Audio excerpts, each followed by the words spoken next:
Hey guys, welcome back to Hugs and Honey. I am Mama. Thanks for being here today. Today we're going to talk about something that is really, really important for us to know about and talk about. Some people think that it is a luxury and not a necessity, but we really have to start looking at it as a necessity in our lives. And what am I talking about? I'm talking about self-care, self-love, self-care. And what is the definition of self-care? Self-care is a multi-dimensional, multifaceted process of purposeful engagement, these are very big words, in strategies that promote healthy functioning and enhance well-being. So that just basically means that multidimensional and multifaceted means lots of different areas of your life, lots of different angles that you can care for yourself. And these are strategies, these are ways that you can do every day or frequently create habits around caring for yourself in order to promote the healthy functioning of your overall well-being. So your mind, your body, and your spirit. So your whole body, the whole you needs to be cared for. And as we get older, this becomes more and more important and harder to do. Some people think that self-care is like, going to get a massage. That is one way of caring for ourselves, but it's not the only way. And if we continue to add stress and add lack of sleep and don't eat well, no matter how many massages we get, we're not going to feel better and we're not going to be better. We're not going to be healthier. So this is talking about all the different ways that we can maintain our health and caring for ourselves like we would a baby, basically. The older you get, the further away from being a baby you are, and you forget that inside we all still need to treat ourselves like a baby and care for ourselves like we would a baby. And that we forget that as we start getting older.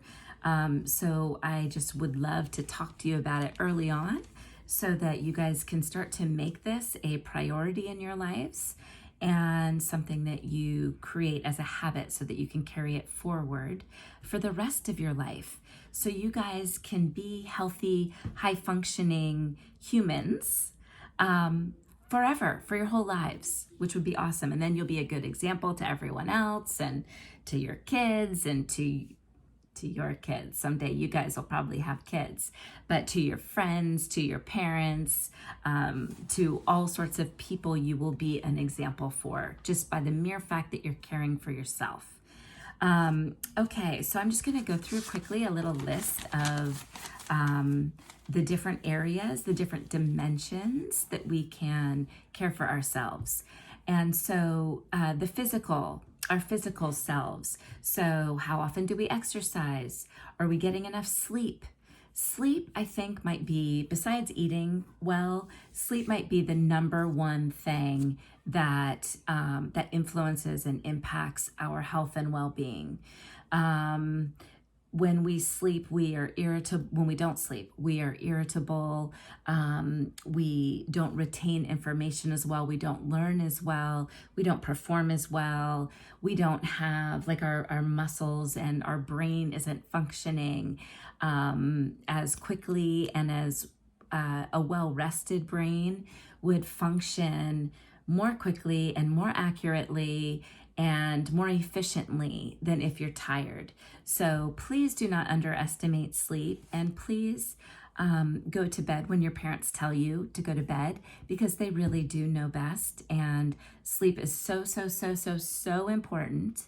And you probably know this, like when your parents wake you up or you hear your alarm clock first thing in the morning.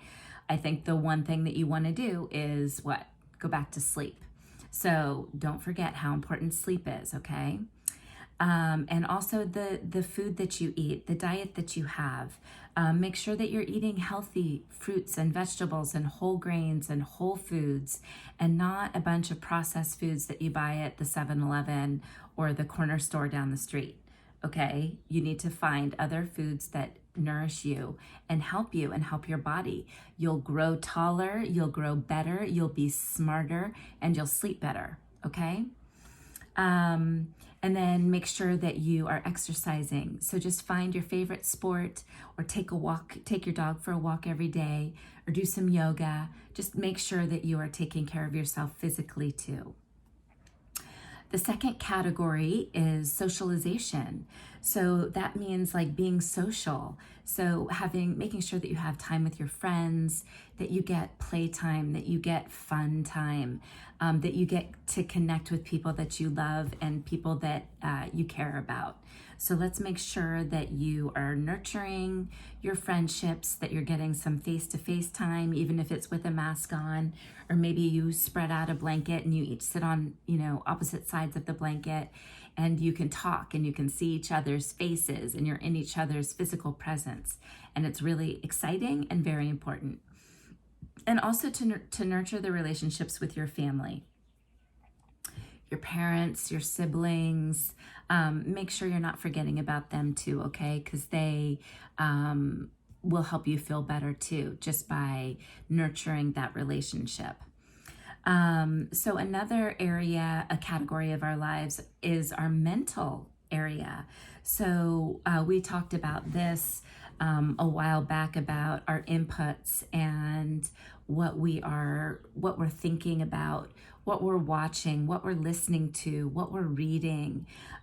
These are all things that fill our mind with certain ideas and certain thoughts.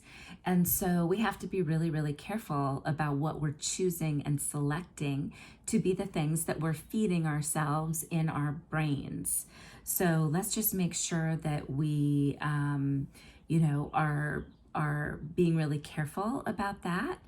And you can stimulate your mind and exercise your brain by doing activities that mentally stimulate you, maybe like card games or puzzles or different activities. Maybe you learn something new, a new language, a musical instrument, you do something in art, I don't know, but make sure that you're kind of exercising your brain by learning something new and being careful of what you put into your mind, what you're thinking about on a regular basis, because what you're thinking about is what you're going to attract. Going back to the law of attraction, right? Like energy attracts like energy. So let's make sure that what we're thinking about is what we want and what we desire in our lives, not what we don't want or what we don't desire. We want it to be what we want, and to make us, when we think about it, we want it to make us feel really good and give us like happy, sparkly feelings of excitement and joy. Okay, those are the thoughts we want to be having, okay? Not the deep, heavy, like, oh, I'm awful, I hate myself, I'm fat, I'm ugly, I'm stupid. All of those thoughts, let's just sweep them out of our little house here and get those away and have some compassion and love and acceptance of ourselves, okay? Our spiritual self. So nurturing our spirit is really, really important. We talk a lot about that on this channel. So if you've been tuning in for a while, you are familiar with nurturing our spirit, that we can do with meditation. If you go to church or you're religious, prayers, things like that. And you can think about, and journal on your life, the experiences in your life, what's happening, and just connect with yourself and your passions and your identity and who you are. And that is how you nurture your spirit. And lastly, your emotions. So your whole emotional body, your emotional self, all your feelings. We want to make sure that we aren't pushing those feelings down and like stuffing them into like a big garbage can. And so our body like slowly gets all of these buried emotions and these buried feelings in our bodies until we explode like a volcano. Okay, guys, let's not do that. Let's try to be in touch with our emotions, with our feelings, and let them out, express them, talk to someone about them, write about them, and acknowledge them. Because when you acknowledge them and you become aware of them, it diffuses them and it takes the energy, or at least a lot of the energy, out of them. And so the feelings that make you feel yucky inside, that are really heavy and dark and really awful feelings that just don't make you feel good, you know, expressing them and acknowledging that you don't feel good and sharing it with someone that can help you process those feelings. You could also do the meditations that allow you to kind of melt the feelings down through your body and recycle them so that they can be neutralized into the earth. The earth is fully capable of taking your difficult energy and neutralizing it and transforming it into something that is not harmful to anyone, and it'll make you feel a lot better. So it's just really a process of awareness, of becoming aware that we really need to care for ourselves, to be kind to ourselves, to forgive ourselves for not being perfect. No one is perfect. And so that really is like kind of liberating when you know that you don't have to be perfect and that being perfect is not realistic. And so when you can have compassion for yourself and know that you're doing your best and that life is a learning lesson, we're here to grow and develop, and so that's why we're here. And so we're going to make mistakes.